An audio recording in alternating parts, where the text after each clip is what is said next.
ازيكم يا اخواتي، عاملين ايه؟ يا رب تكونوا بخير. فيديو جديد يا جماعه ومنتج جديد. يلا بينا نجرب كده على طول ونخش ايه في الموضوع. شيتوس يا جماعه، ما اعتقدش ان حد ده جربه. ده لسه نازل جديد، لانج في السوق. مش هتلاقي الا حسن هاشم بس اللي مجربه. ده شيتوس يا جماعه، بطعم ايه بقى؟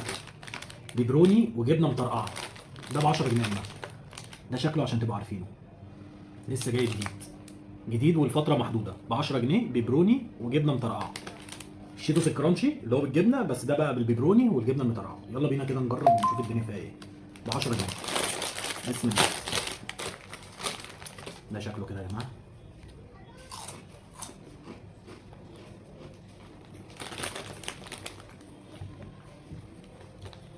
جمدان. طعمه حلو جدا. اللي بيحب البيبروني والجبنه المطرقعه ميكس جامد قوي. جربوها يا جماعه، جامد قوي. نازل لفتره محدوده. شيتوس بيبروني بالجبنه المطرقعه. لا طعمه جميل. بحس كده بطعم البيبروني كده، وفي الاخر طعم الجبنه.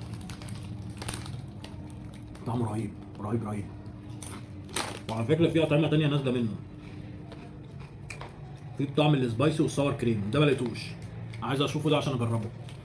يعني هو المنتج ده اللي هو الكرانش ده، في منه طعمين. سبايسي ساور كريم، وطعم البيبروني جبنه مطرقعه.